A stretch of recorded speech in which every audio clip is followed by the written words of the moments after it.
Hi there, my name's Gino. We've been chatting before in some of my previous videos. We've discussed such things as the easy accessibility of minerals and gold for those who are willing to look for it. We've discussed a little bit about the politics of mineral prospecting and gold prospecting, including some of the trials and tribulations that the average small scale prospector has to deal with. And as well, we've talked a little bit about where we live, the beauty of the area, and now it's my pleasure to introduce you to my partner, Maurice, who has worked with me for about the last decade or so. He is my mentor, has taught me a lot about prospecting, and yeah, I think it's about time we get a good look at the old sourdough we call Maurice. So, hey Maurice, how are you doing? Pretty good. So, yeah, just for the benefit of the viewers here, I'm just going to ask you a few questions. If you wouldn't mind, just give us your frank answers right from the heart, okay, man? All right, so how long you been prospecting for, Maurice? I think about 30 years here. About 30 years in this area? Yeah. Okay, and is that your whole prospecting career, or did you do anything before that? I had done a little before that in the 70s, but when I got out here 25 years ago, that's what I did, was prospecting and look for gold. Okay, and what was it like back in the day? Were you finding good gold? Well, we found good gold 20 years ago, but it's getting harder every year. Made enough to make a living? Oh yes, I used to make good living back then. Right on, so you had a comfortable living, good place, food in your belly. Yeah. The river provided for you, right? Yeah. Well, people, the reason I'm bringing this up is one of the reasons I've got such a passion about the politics of mining rights is Maurice here at 74 today, actually. Happy birthday, Maurice. Thank you. He's still out there slogging it in the streams, but things have changed since he started out. The environmental movement has moved in and changed a lot of things. Politicians, they're always after the votes, and they'll cater to wherever they can get them from. Unfortunately, things such as science have gone out the window. They cater to popular opinion now, and there's been some also modern tech changes that I'd like to discuss with Maurice briefly here. So, Maurice, as you know, in British Columbia, there was a day when you used to go out and stake a claim. How did you stake a claim in the past? Well, you had to cut all the line along your claim and mark it with flags and everything so you could see it. Put your posts up right so nobody could steal your claim, and you had to do the work to get your claim. So a person had to actually physically be on their ground, and they had to cut posts, cut a line between the posts, and they had to work their claim. They couldn't just, like they do nowadays, claim hundreds of thousands of miles if they want to, if they got the money to pay for it. They had to be there and work their claim to keep it. No. So, Maurice, can you tell me what's changed then with the staking process? Well, now you sit at your computer and anybody can steal your claim. If you miss it by a few minutes at night, you lose your whole claim. You lose hundreds of thousands of dollars, and nobody does nothing about it. It's just a big joke. And how much consultation were you given as a senior prospector when they made the change? They didn't give us nothing. They said that's it and that's all. They were going to change it, and that was it. So there was no meetings, no consultations with the stakeholders.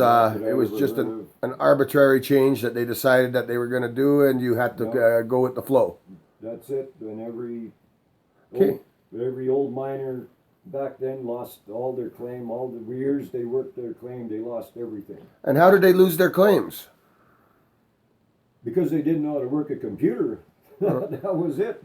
So basically, they couldn't get online, they couldn't renew the claim, and time would lapse and the claim's gone, and someone who knew how to use a computer would take it? They just sat in the computer and took all the good claims, and that was it. And they still got all the good claims, and they don't work them, and nobody else can work them either. And why do these people hold so many claims now? Like, we know we have some people out here that are holding 700 and 800 different claims, which they couldn't possibly work in a lifetime.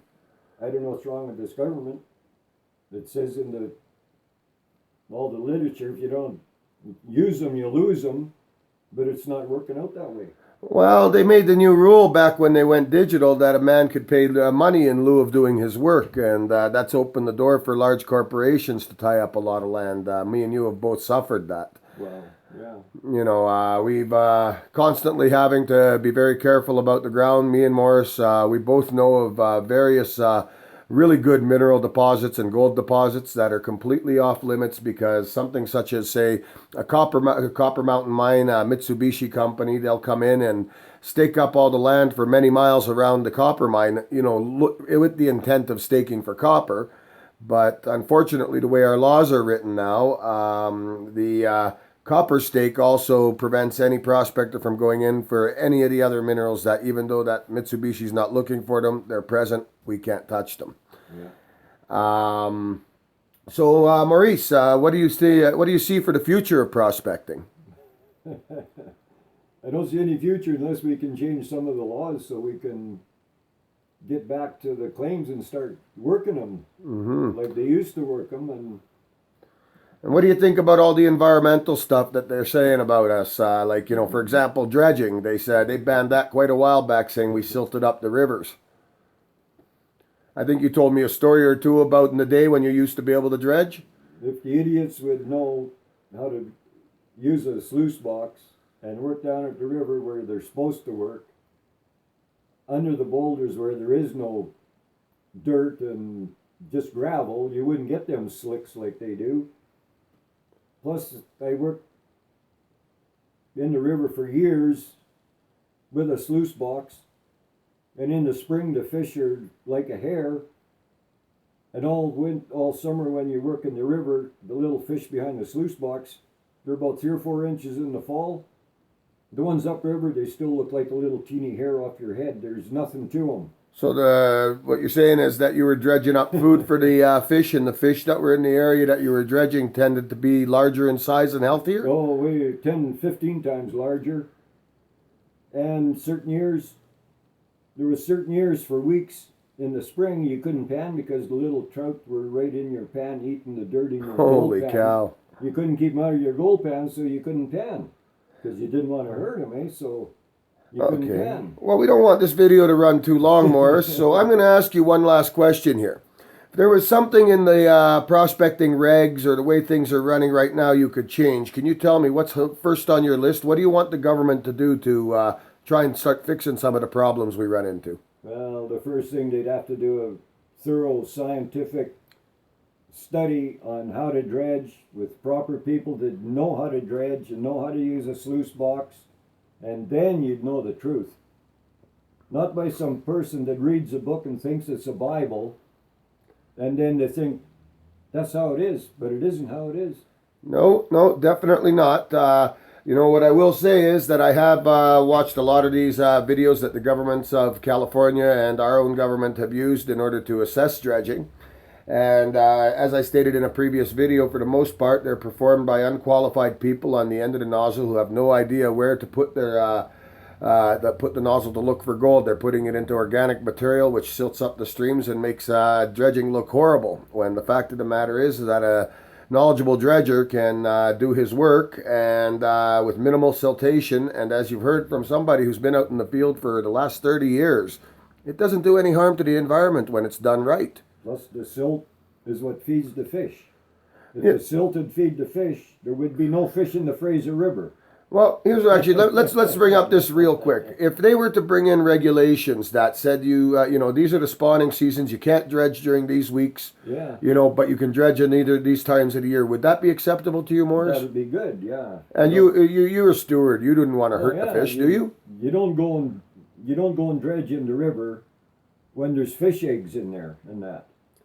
You know, it's common sense. It's common sense, and if everybody had just go on common sense, everything would be good, eh? Well, they educate our hunters. They make them take classes. I don't see any reason why a miner shouldn't take a class on a few things so he knows how to manage the environment and not do harm to it. Yeah, that would be a good idea to write a book on the ethics of mining and what they should do. Well, people, you've heard it straight out of the lips of a prospector who's been doing it for a living, who can no longer do it as a living anymore due to the regulations that have been not very well thought out and placed upon us without proper consultation or scientific study. I hope you guys are taking a good listen here, because it's our elders who we need to listen to. They're the people who built this country, and they're the people who really do know what's best. It's about time we take our heads out of our butts and start listening to the people who built this land, because you know what, they aren't they had no intention of hurting it. They wanted to leave it behind for us. And I think this notion that environmentalists and the left are putting on the general public, that people such as me and Maurice are the kind of people who would do harm to the environment to make money, for example, they really haven't got a clue what we're all about. And 50, 100 years ago, the people that destroyed the land, that they say, you can't even tell that they worked there anymore. Now, you can't even see anywhere they worked. You don't know what I can attest to that. We spend a lot of time looking for lost mines because we know they had good gold, and we have a hell of a time finding them. The nature looks after itself in the end, and you can't see nothing where hardly anybody ever worked anymore. Unless it's one of them big craters you see from the moon. Yeah, no doubt. Nah, you know what, Maurice, one last thing. What do you got, any words of advice for the young prospectors who are just getting going out there, the people just starting out? I don't know, just get a gold pan and go do it. Start panning. The younger the better. Yeah, you never know until you turn a pan, right? Yeah, gold is where you find it. Okay, Maurice, I want to thank you very much for this and inviting us into the shop here where we do our equipment building and repairs. So we'll talk to you later. Thank you very much. This is Gino Del Ciotto signing out.